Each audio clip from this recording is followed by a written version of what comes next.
pessoal, eu sou a professora Josefina Oliveira, professora de língua portuguesa. Estou aqui pela plataforma Gonçalves Dias, no nosso projeto Atividades Curriculares Complementares, uma iniciativa do governo do estado do Maranhão. Hoje nós vamos falar sobre funções da linguagem, um conteúdo muito pertinente para a prova do Enem e para a prova da UEMA. Sempre você tem uma questãozinha envolvendo o reconhecimento dessas funções. E Josefina, o que seria determinar a função da linguagem?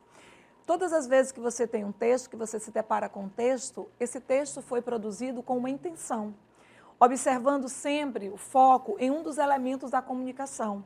Quando eu percebo qual é o elemento da comunicação que está evidenciado, eu determino a função da linguagem que predomina naquele texto. Josefina, eu não me lembro dos elementos da comunicação. No processo comunicativo, nós temos o emissor, que é quem está transmitindo a mensagem, chamado também de locutor. Nós temos o receptor, também chamado de interlocutor, você pode associar, é quem está recebendo a mensagem. Nós temos a própria mensagem, é aquilo que está sendo informado. Nós temos o canal, é o meio físico que você usa para transmitir essa mensagem. Nós temos o referente, é sobre o que a mensagem fala. E nós temos o código, que é a convenção social, né, linguística que seja, que nós utilizamos a transmissão daquela mensagem. Então, esses 6 elementos, eles estão presentes no processo comunicativo. E quando eu produzo um texto, normalmente um desses elementos predomina. E quando eu sei qual é o elemento que está predominando, eu determino a função da linguagem. Então, eu preciso ter essa preocupação. A primeira função que nós temos aqui é a chamada função emotiva, ou também chamada de função expressiva. É bom saber as nomenclaturas, porque de repente pode não aparecer o termo emotivo, pode aparecer a função expressiva do texto. Aí você tem que saber que é a mesma coisa. Essa função, o texto está centrado no emissor. É quando eu escrevo para falar sobre os meus sentimentos, sobre as minhas angústias, sobre as minhas decepções, quando eu estou falando sobre mim. Eu tenho foco no emissor. É o exemplo, na referência, do diário. Você, quando escreve um diário, você vai dizer para o diário o que você viveu naquele dia, como você entendeu cada coisa ali, como você percebeu aquelas situações, o que você sentiu. Então, você está falando sobre você. E você vai reconhecer essa função emotiva por marcas linguísticas, que nós chamamos. O que são essas marcas linguísticas? São elementos gramaticais que estarão presentes. Se eu estou falando de mim, certo? Que estou escrevendo o texto, eu vou usar a primeira pessoa, eu vou usar o eu. Os verbos também vão aparecer em primeira pessoa. Então, sempre que nós estivermos associando a referência da função emotiva, você vai ter verbos e pronomes em primeira pessoa. Isso é uma das marcas que nós vamos precisar reconhecer. Então, aqui, ó, centrada, né, centralizada no emissor, certo? Numa expressão pessoal sobre o que é enunciado. Então, eu estou dizendo o que eu acho, o que eu percebo. Normalmente, esses discursos da função emotiva, ela está presente dentro de situações em que eu estou estabelecendo ali, externando os meus sentimentos, os meus pensamentos, a minha forma de perceber aquela realidade. Por isso, você vai utilizar dentro da referência de pronomes em primeira pessoa, certo? Uso também, por exemplo, em textos de amor, uma carta de amor. Não sei se vocês não escrevem mais carta, mas que você mande uma mensagem do WhatsApp para uma pessoa que você está apaixonado e você resolveu escrever se declarando, dizendo como você se sente, você está falando de você. Então, ali você tem presente a função chamada de função emotiva ou função expressiva. Agora, eu posso ter a preocupação, dentro dessa referência, da identificação dessas marcas linguísticas, tá?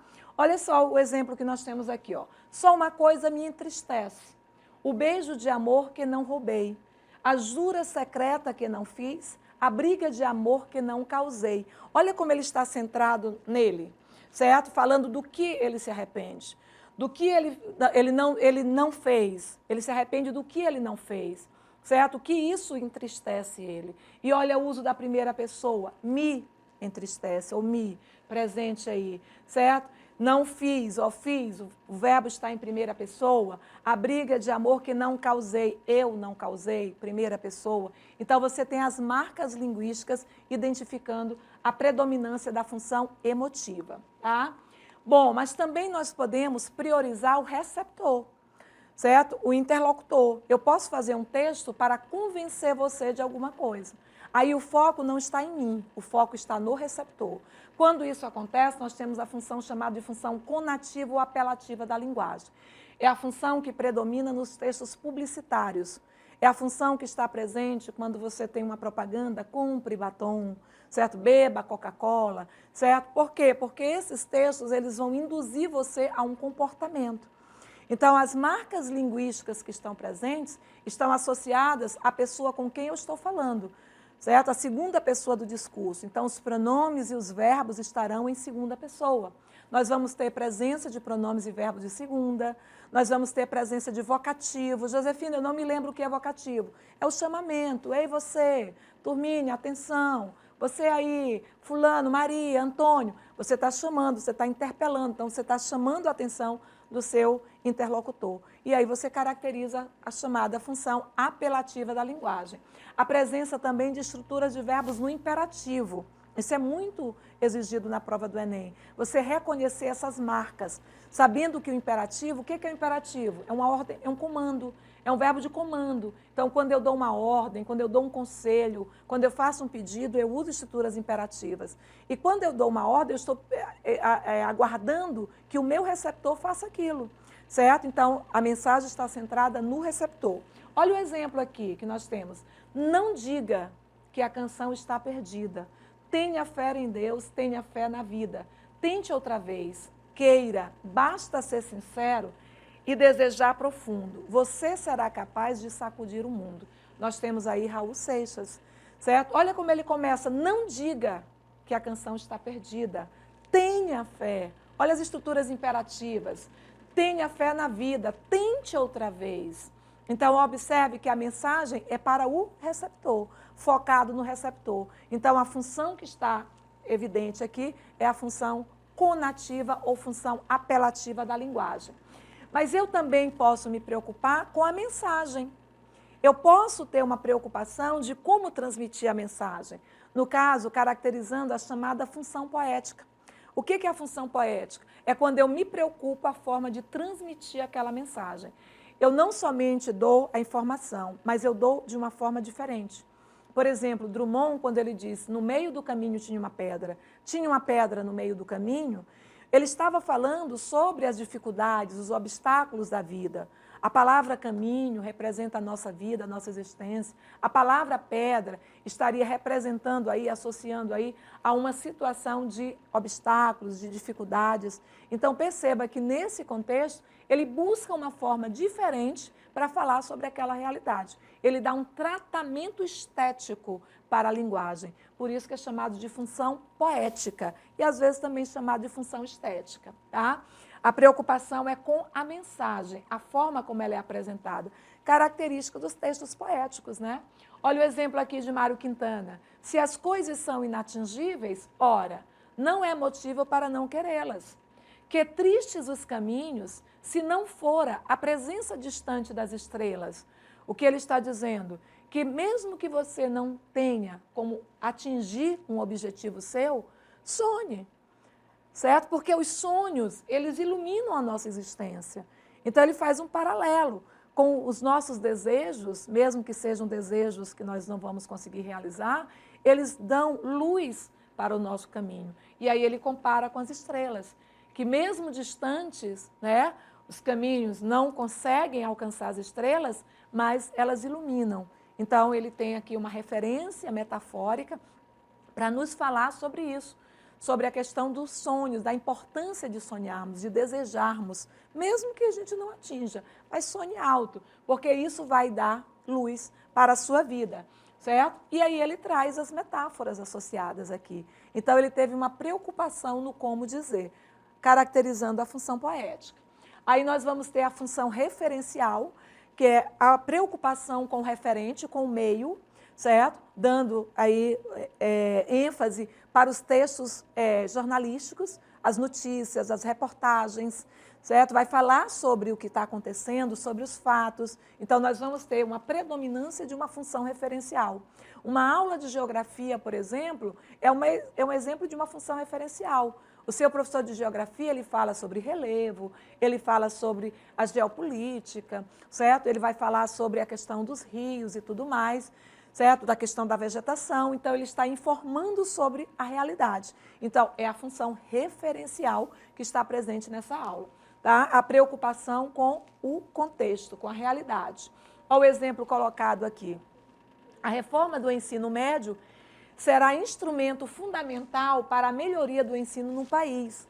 Ao propor a flexibilização da grade curricular, o novo modelo permitirá maior diálogo com os jovens, que poderão adaptar-se segundo inclinações e necessidades pessoais. Com isso, o ensino médio aproximará ainda mais a escola do setor produtivo à luz das novas demandas profissionais do mercado de trabalho e, sobretudo, permitirá a cada aluna e aluno que siga o caminho de suas vocações e sonhos profissionais.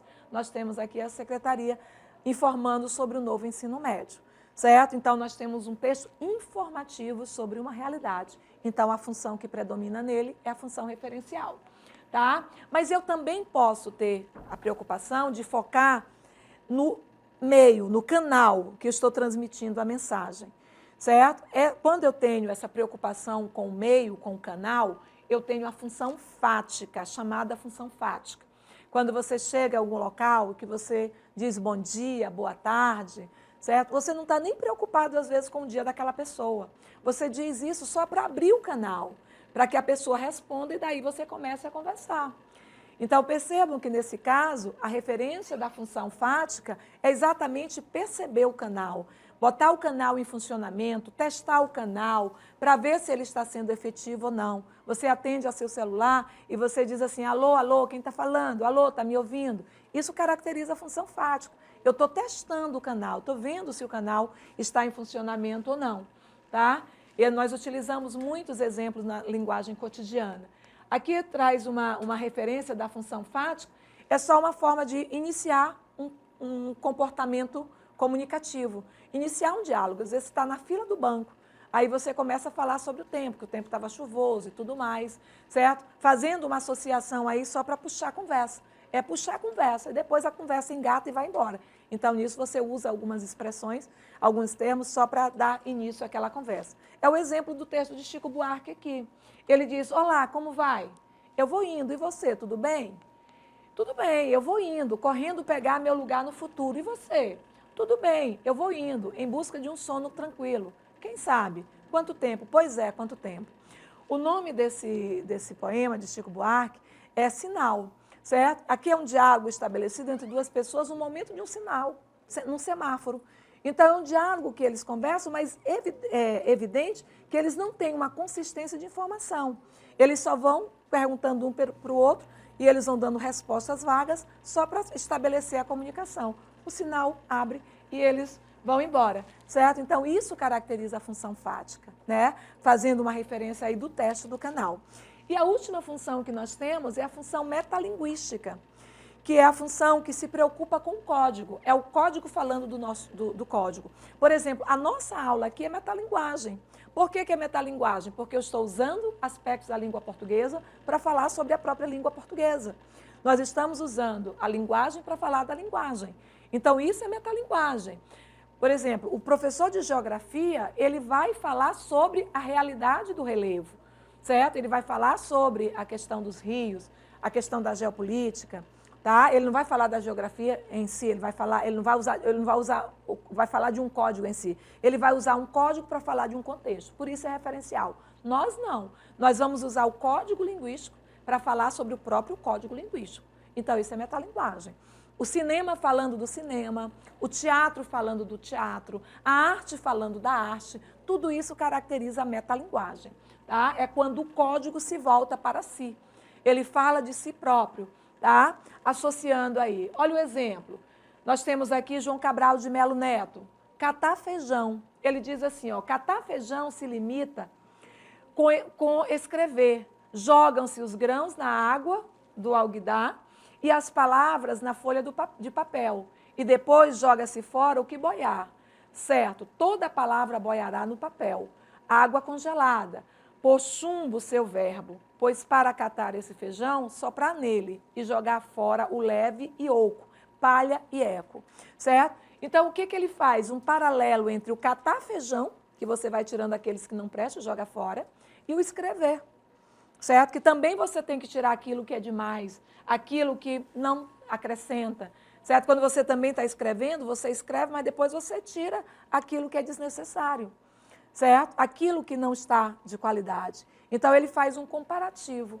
Ele está fazendo esse poema não para falar de catar feijão.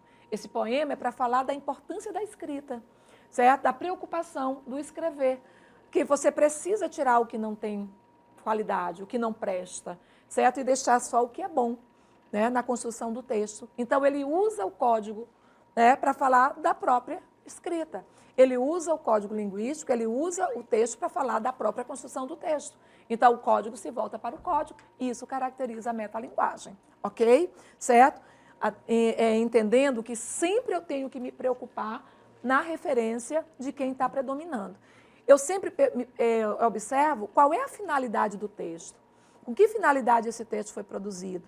Quando eu tenho essa finalidade, eu sei qual é o elemento da comunicação que está mais evidente. E quando eu sei o elemento evidente, eu sei a função que está determinada. Tá? Por exemplo, dentro de uma referência de um texto, nunca nós vamos ter um texto só com a função fática ou só com a função emotiva. Nunca. As funções elas vão estar ali misturadas porque os elementos da comunicação estão ali. Mas eu sempre vou ver o que predomina, certo? Então, nunca vai ter unicamente uma função, mas sempre vai ter uma que predomina. E como é que eu vou perceber, Josefina, essa que predomina? Pela referência da intencionalidade. Com que intenção esse texto foi produzido? Certo? Qual é a finalidade? Qual é o objetivo desse texto? Beleza? Tá? Olha um exemplo aqui para vocês.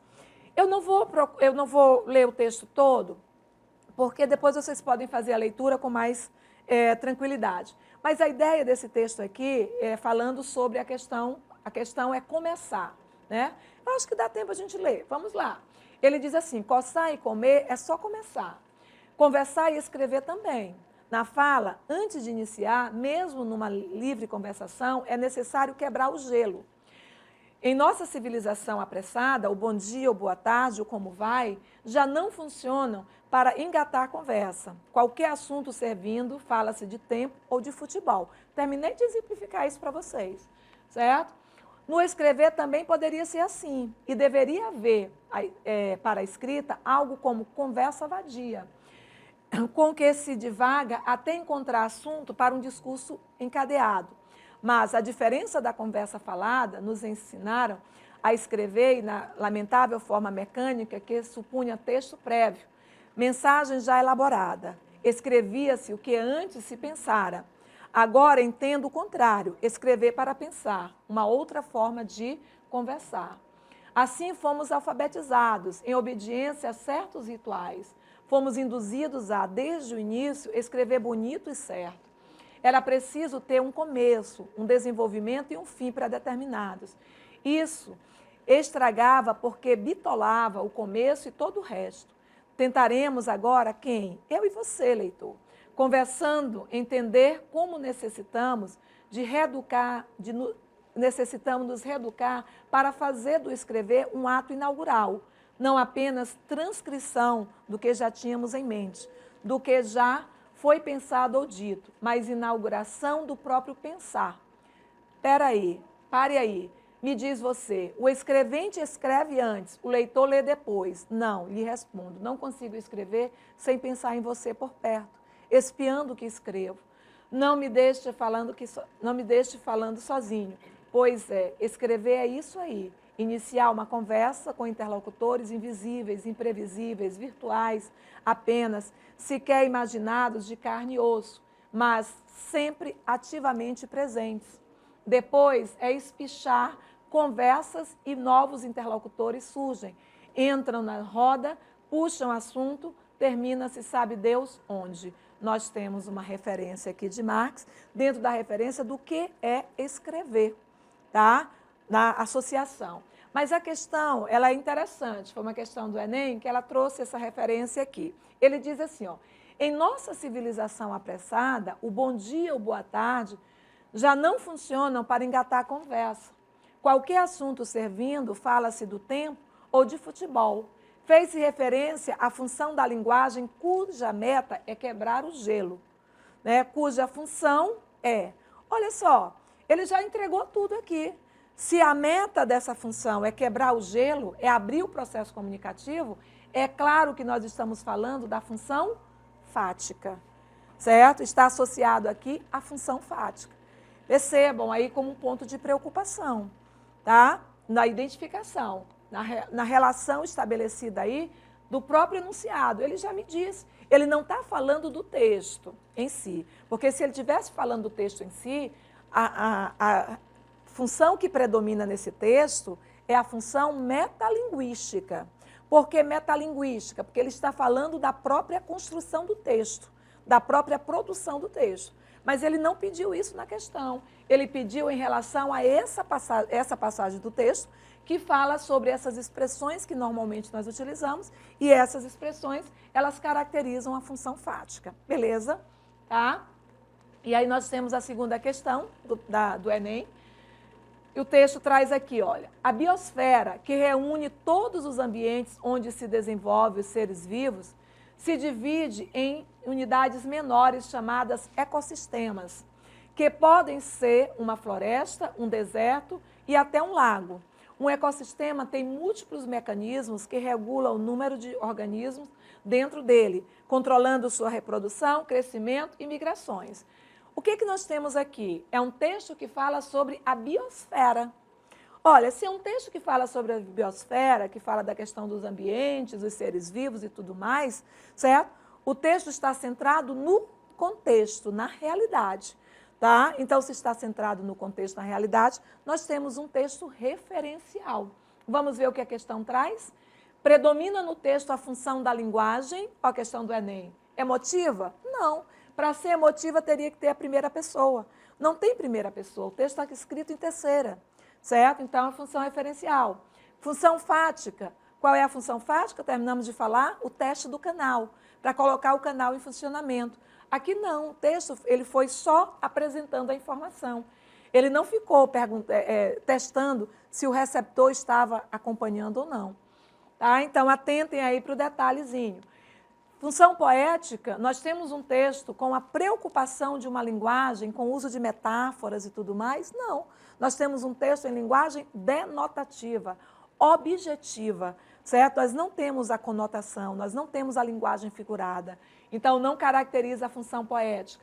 A função conativa, lembram da conativa? A conativa tem a ver com convencimento do interlocutor. Aqui também não tem a preocupação de convencer o interlocutor, tem a preocupação de informar sobre a biosfera. Então, nós temos aqui a função referencial, certo? Que é a opção correta. Referencial, porque o texto trata de noções e informações conceituais, ok? Muito obrigada pela atenção, encerramos aqui a nossa aula. Acessem o plano de estudo sobre esse conteúdo, porque você vai adquirir mais informações sobre as funções da linguagem e questões para você resolver, tá bom? Aguardo vocês no nosso próximo vídeo. Um beijo no coração, fique com Deus.